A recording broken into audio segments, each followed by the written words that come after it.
Hi guys, nagkataya ang aking kapatid ng isang native chicken. Ito ay mga 3 kilos. Tapos po niyan ay isinangkot siya natin sa sibuyas at bawang. Kailangan po ay masangkot siya natin mabuti ang ating chicken para po matanggal ang lansa nito. Ayan, lutuin lang po natin ito mabuti hanggang sa lumambot. Katapos po niyan ay maglalagay tayo ng isang pouch na maliit ng Mang Tomas. So, isa rin po ito sa nagpapasarap sa ating native chicken. Yan, pagkatapos po niyan ay hayaan lang natin medyo maluto ang ating chicken para po mas malambot ito. Yan, yan po ang balunan, napakalaki.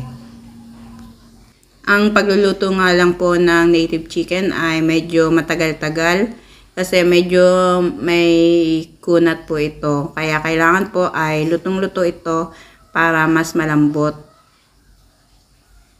Yan guys, kaya kailangan ay medyo malakas rin ang apoy para mas madali nating maluto ang ating ginataang manok. Yan po guys, so napakaganda ng kanilang lutuan. Yan po ay may blower. Kaya talaga pong napakalingas. Kahit gaano kadami yung lutuin ay madali lang po rin maluluto. Hindi mo na kailangan na maghihip pa or hipan ang kahoy para lumingas ng ganyan kalakas.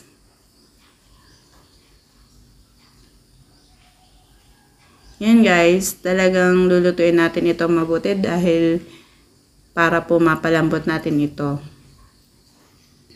Nilagay na rin po kami dyan ng pampalasa tulad ng 1 sachet ng Magic Sarap, 1 tablespoon ng ground pepper, 1/4 cup ng brown sugar. Ayan po. Ang pagkontrol po ng lakas ng apoy ay depende dun sa switch ng ating blower. Ayan, kung gusto nyo pong pahinaan ng apoy ay medyo hihinaan nyo rin po ang lakas ng blower.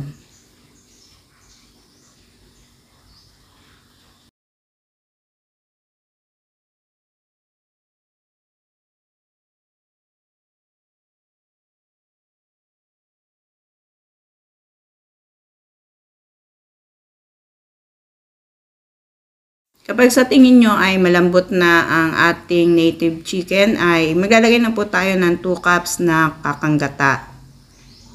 Yan guys, ihintayin lang natin itong maiga para po mas lumambot pa ang ating ginataang manok. Naglagay rin po kami ng 1/4 cup ng soy sauce. Ayan, kailangan haluin lang po natin ito mabuti at hintayin natin na medyo maglangis-langis ang ating gata. Pagkatapos po niyan ay ready to serve na po ang ating ginataang manok. Ayan guys, kung di pa po kayo nakasubscribe sa aking YouTube channel, please subscribe po. Ganun din po sa aking FB page. Please follow and share. Maraming salamat po.